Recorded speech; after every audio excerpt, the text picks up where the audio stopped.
Fire. It's one of the most incredible resources we control to power our daily lives. But when Mother Nature is in control, that power can be overwhelming. The 2020 wildfire season in the American West has been fierce. Its impact felt from hundreds of miles away. Both researchers and firefighters alike say there's a lot to learn from the blazes raging out west.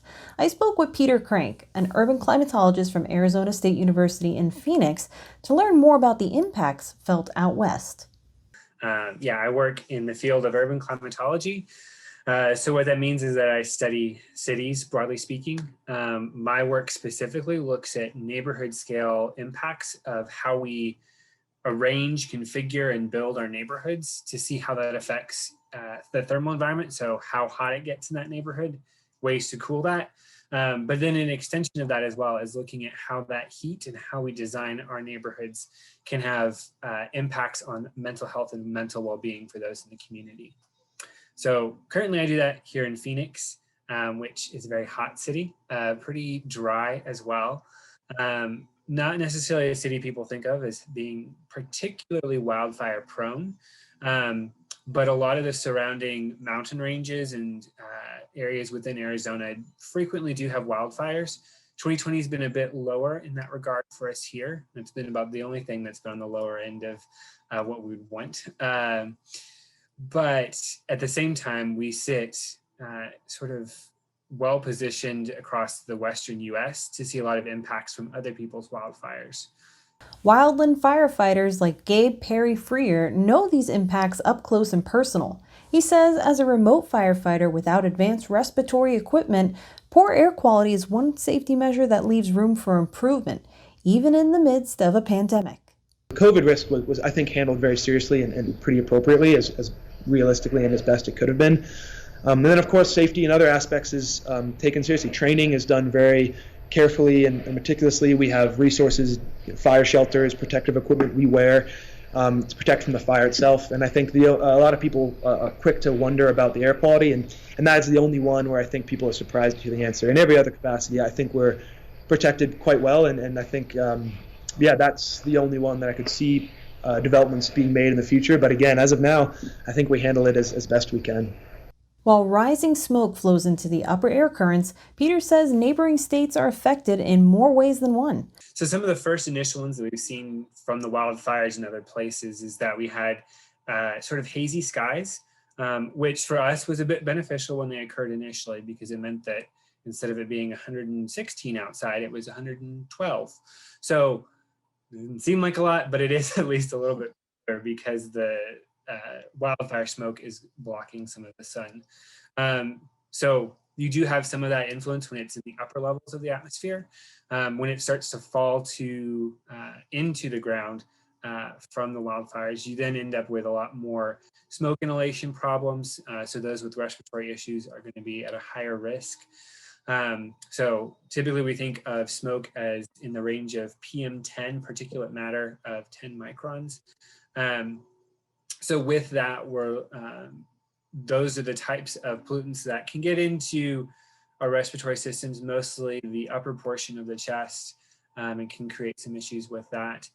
Finer scale pollutants, what we call PM 2.5, which it's a 2.5 micron, which is a little bit smaller, a little bit larger. Doesn't get as far down into our respiratory system, but can still have some of those impacts. So depending on proximity to the wildfire, you get different sized pieces of ash and smoke. And so depending on those types of things, it can get further into your lungs and create more long-term problems, leading to things like bronchitis and other upper respiratory issues that, particularly in a pandemic, can initially look a lot like the coronavirus, which can then add a whole new level of concern and challenges associated with those. In addition to that, smoke can get into your eyes, particularly if you think about if you're sitting at a campfire, smoke blows into your face, your eyes start watering, things dry out. If you have contacts in, that's even worse. So those effects can also begin to happen even in places like Phoenix, which might be 500 to 1,000 miles away from the actual wildfire. Have you guys had any instances where you actually have ash precipitating from the sky? I can't think of any this year specifically, but there have been in previous years. But even without that, there have been many here in the Phoenix area that have noticed themselves coughing more, that their lungs feel like they've been breathing in smoke. And so even just, anecdotally, we're seeing when those skies are hazy, we're seeing more people with maybe not necessarily hospital grade respiratory issues, but more people are coughing and noticing the impact on their health. Air quality isn't the only concern for people out west. Public health also relies on a better environment. In a dry climate like Phoenix, water quality is particularly important. For us, wildfires and just being in an arid environment in general means that any surface water, so think lakes, rivers, retention ponds, those types of things, they're going to see a higher rate of evaporation from the surface, which means that more and more of our surface water is going into the atmosphere as opposed to being used by people, agriculture, those types of things. So in a hotter environment, which typically if you're close to a wildfire, it's much hotter, you're going to be seeing the more rapid evaporation of your surface water supply. In a place like Phoenix, we don't have a ton of surface water, but the majority of our non-piped in water is, or a significant amount of it is actually surface water. And so the amount of water that we're losing, particularly in the summer months, due to just evaporation is quite significant. A little bit higher than what you see in other parts of the US due to how hot and dry it is here. But then also because we have a little bit less water than most other portions of the US, it means that that's a larger percentage of the amount of water that we have. So adding another constraint and limitation to our water resources here. So in a way, it's almost like a positive feedback loop where there's been so much drought out west. We have these fires that are sparked more easily because of the dry conditions, and then the impacts from that then promote more drought conditions and higher evaporation of that surface water. So that's really a 1-2 punch that strays farther away from the immediate vicinity where these fires are happening. Absolutely. Yeah. It's one of those long-term concerns that we have when you live in a more arid location. Being an expert in urban climatology, I asked Peter if he thought the way we develop our urban areas could be making us more vulnerable to wildfires. I mean, I think that's a fair question, particularly in this year. If you look at how the California cities have developed, and their needs for water resources have really drained a lot of the groundwater from the Central Valley in California and other parts of California as well.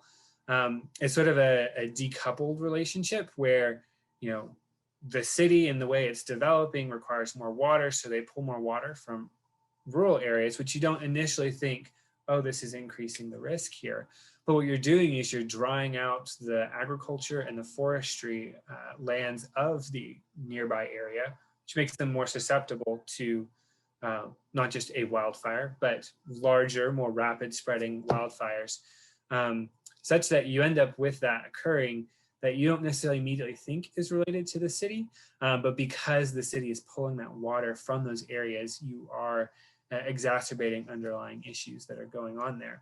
Rural fires have been Gabe's target these past few months. He says he got to meet some of the people who live there, and they're no stranger to the fire threat that comes from living in remote communities. You're going to interact more closely with rural communities when you're fighting a fire, likely than more municipal areas. So, for instance, on this the last fire in the Red Salmon Complex in Northern California, we were pretty far remote from even the closest town, let alone Redding, which was the closest large city.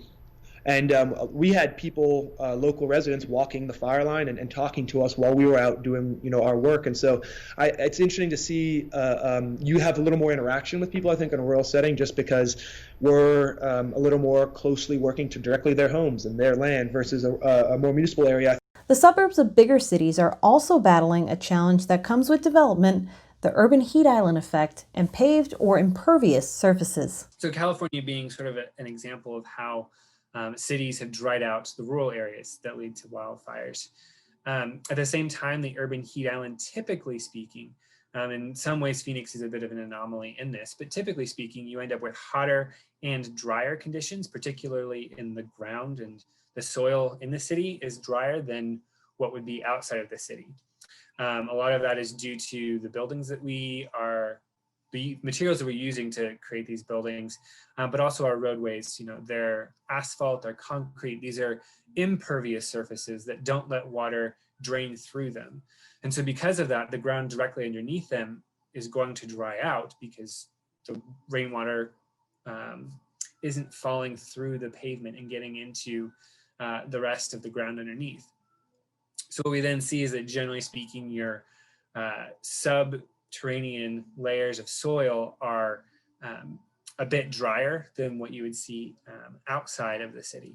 And so because of that, you are then amplifying sort of the diurnal profile of the city, allowing for hotter afternoons and maybe a little bit cooler of nights that counterbalance that. But at the same time, you're adding a bunch of extra heat at night. So typically our cities are going to be warmer at night and warmer in the afternoon as well. And also drier than what we see in the rural areas because of that. So again, unless people are irrigating their lawns and watering their trees, generally speaking, your landscapes are going to be a bit drier than what they are outside of the city. The urban heat island effect is a warming of urban areas as compared to their rural counterparts. Take, for example, a sprawling, populous metropolitan area like Atlanta, Georgia. In Atlanta, you have a city that's full of streets, cars, buildings, and people that are all trapping heat and releasing heat differently than what we see in the rural areas. And outside of Atlanta, it's it's rural. There's not a lot of people there. Most of the land is either just grassland, cropland, or forested. And so all of those have a vegetative cover. And so vegetation tends to stay a little bit cooler than our streets do in terms of how hot they get to the touch, because they're not absorbing as much heat from the sun. And so because of that, the rural areas tend to stay a little bit cooler than the urban cores and urban areas that they're next to. So that's what we talk about with this urban heat island, is that if you were to create a map that was colored by temperature for these areas, you would end up with a little island or pocket that's much warmer than the surrounding areas in those urban locations. And this topic of urban heat is exactly what Peter is researching. In fact, that picture of Phoenix behind him is a piece of data in a study to test a road coating that might help the city stay a little cooler. We're looking at the surface temperature, we're looking at the air temperature, we're looking at how those different variables, as well as the reflected radiation off of the roads, are resulting in changes to our thermal environment. Because it's not just air temperature that we care about, we also care about the amount of radiation that is hitting our bodies. That's why standing in the shade is more comfortable than standing in full sun, even if the temperature is the same. So in that project, I went up in a helicopter with an infrared camera that is able to measure the amount of radiation that's coming off of surfaces. And so in this, I flew over the neighborhoods, took pictures of the roads and the neighborhoods, so that we have a wider angle image of the neighborhood to see both before and after what are those surface temperatures in around the neighborhood that is getting this coating to their roads. From a firefighter's perspective, Gabe says finding new ways to reduce a community's fire risk is paramount, especially in a changing climate. There's trends in our climate that are hard to deny and are absolutely exacerbating these problems that we face with wildland fire. So, okay, what can we do to mitigate that on a larger scale? What can we do in the off season? So right now we very much focus on when the season comes around, what can we do? Maybe we could approach it as a year-long problem. Let's employ people longer term and throughout the year and combat wildfires nonstop rather than just tackling them when they start in that sense. And we do some of that, absolutely, but if we expand that capacity, I think we have interesting results. And as cities continue to grow, researchers are looking for better ways to develop their communities, making them more comfortable to live in while making neighborhoods more resilient. In Phoenix, vegetative corridors and green space are a popular solution to pavement, urban heat, and public health. By putting in this vegetated corridor, we're giving people the opportunity to live in this neighborhood, be able to walk or bike to those bus stops, and to either have grass beside them as they walk the entire way, or have it mostly covered by trees or shade structures. So by providing that, we're able to provide not only a cooling benefit by including those trees and grassy surfaces to the neighborhood, we're also making it specifically more comfortable for those that are spending a longer time outside. Until then, the battle continues out west as crews continue to fight the flames, something Gabe says will continue for the rest of 2020. A lot of times, a couple seasons ago, we had crews out up until Christmas. So this season, it's not over yet. We have all of our crews out right now working on fires. And so I would expect this season to go on for, another month of calls. Reporting for MyRadar, I'm meteorologist Stefanie Lauber.